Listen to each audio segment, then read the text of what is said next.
We did it, boys. We f***ing did it. A company sent us a free product in exchange for a video review.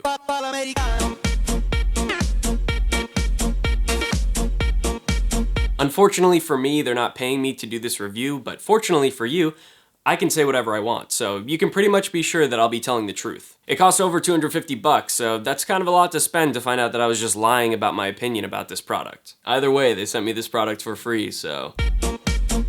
So today we're going to be taking a look at the Zeapon Micro, I think I said that right, Zeapon Micro 2, which is a slider, and it's built pretty much the same way as the Edelkrone sliders are. If you haven't heard of Edelkrone, they created this new technology a few years ago where they made a slider that could essentially give you double the sliding distance in half the size. Let me just show you. This looks like an ordinary slider, but there's actually two sliding components here. One part is where your camera gets attached, and the other part locks into place. As your camera slides, the slider actually moves with it. So the slider itself can fit into a smaller bag than the amount of sliding distance it actually has. So the body of the slider is actually smaller than the distance that it can travel, and so it can fit into backpacks that are smaller than the actual sliding length. This is great for people who travel, but also want to get big, bold sliding shots. Now onto our product. The Zeapon Micro 2, which by the way is the first iteration of this product. I can't find any information anywhere about the Zeapon Micro 1, so that's kind of strange. Also has a larger sliding distance than its body length. It uses different technology than the Edelkrone to do so, but it's essentially the same concept. The Micro 2 is about 13 inches in body length and can actually slide up to about 21 inches. Zeapon claims that it can hold up to about 11 pounds safely and about 17 pounds maximum, which is roughly the same as its Edelkrone counterpart. If you're from Canada, you can find a link down in the description for an imperial to metric calculator.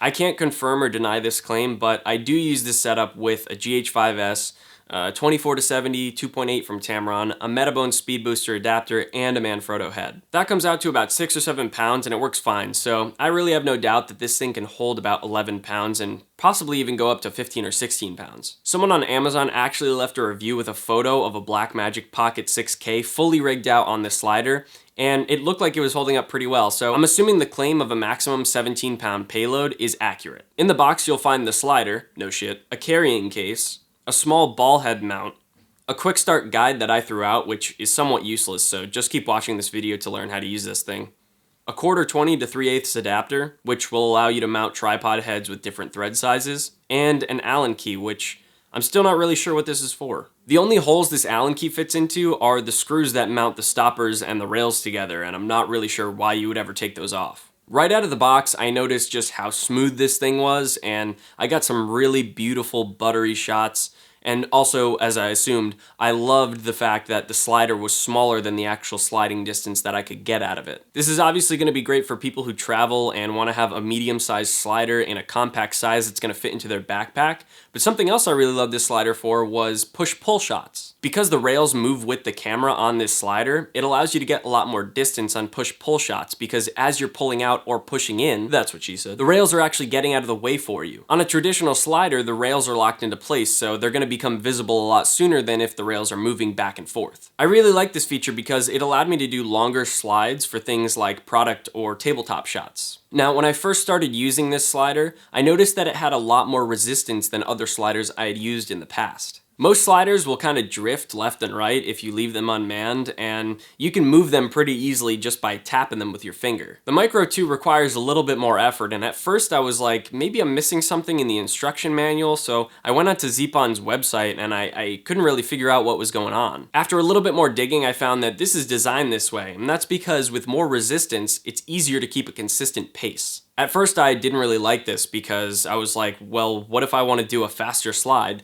But then I realized most of the stuff that you're doing on a slider is pretty slow. You're not going to be going very fast. And if you are, you're probably going to switch to something like a gimbal or a dolly. So I figured out that I really like that because the consistency in the speed actually helps you to use the slider in the way it was designed to be used. Nice slow sliding shots, establishing shots, product shots, and things like that. Now, if you're gonna buy the Micro 2, it's highly recommended that you also buy the Easy Lock 2. Again, there's no Easy Lock 1, so I don't know. I think this might have gotten lost in translation. Zeapon is a Chinese company, so maybe they just don't really know how to name their products in English. That could actually genuinely be the problem, but I can't actually find anything about an Easy Lock one or a Micro one anywhere. So either it got lost in translation somewhere, or they wiped the Micro one off the face of the earth because it was that bad. I don't know.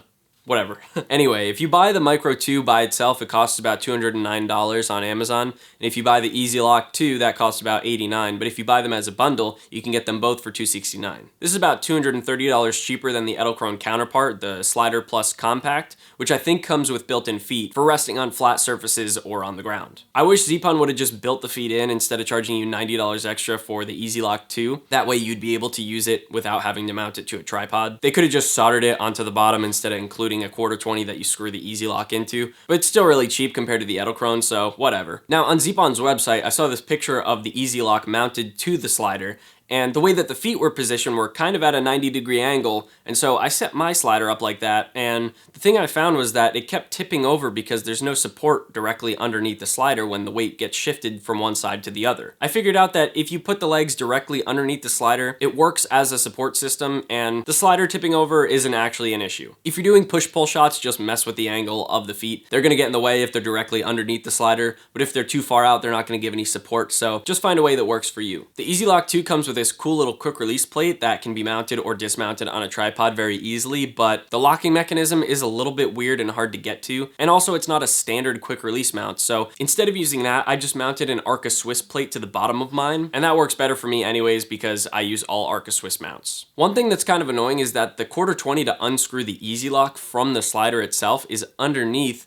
the quick release plate. So you actually have to take the quick release plate off first and then unscrew the Easy Lock from the slider. That requires you to mess with the annoying locking mechanism, and then you can pull the Easy Lock off. Not super annoying, but I figured I'd throw that in there. The only other thing I don't like about the Easy Lock is the rubber feet on the bottom. They're not all that grippy, so sometimes if you slide too fast, they can actually move, causing your entire slider to move because the feet aren't actually getting a good grip on the surface that they're on. If you keep a slow to moderate pace though when you're sliding, this shouldn't really be an issue. When I put the Micro 2 on a tripod, things got a little bit weird. I couldn't really go more than like 13 or 14 inches without the legs being lifted up from the weight being shifted to one side. This is common with sliders, and the fix is really just to get a bigger tripod. I tested the slider on a bigger light stand and it worked pretty well, so if you already have a bigger tripod, then this shouldn't be an issue for you. The other way to combat this is to get a stability arm, which basically is a super clamp that attaches to one leg of your tripod and then to the bottom of one side of the slider. You do this on both sides, and it supports the weight instead of having the tripod support the weight because they're locked to the legs and then they lock into the bottom of the tripod,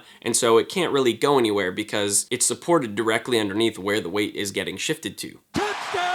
The problem with this is that this slider moves back and forth. The rails don't stay locked into place.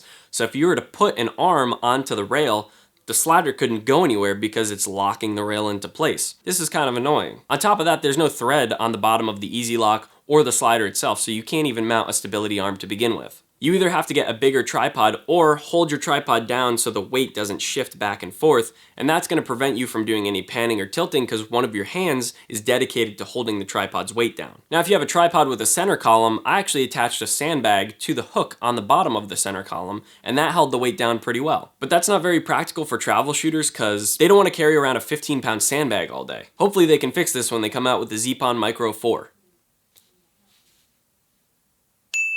So that's it. That's the Zeapon Micro 2. I like this slider. I like it a lot. I don't think it's going to replace any bigger, more expensive sliders that are meant for larger productions, but for 250 bucks, it kind of gets the job done. I think it's a fine alternative to the Edelkrone sliders. It's pretty cheap comparatively speaking, unless you're trying to get into like the motorized accessories that they have, and Edelkrone kind of has their own little ecosystem going on, so unless you're looking to get into that, I think you'll like this slider. And at this price point, you're not going to find another slider that's built the same way like this one, where you can fit it into a travel bag, but also get kind of a medium to long slide shot. Either way, I think it's a good slider with some drawbacks, but I think it's worth the 260 bucks. Anyways, that's it for this video. If you liked it, leave a thumbs up. If you didn't, leave a comment down below and tell me why, and we can have an argument about why you're a shithead. Subscribe if you haven't already and want to see more content like this, but that's going to do it for this one. So I'll see you guys in the next video.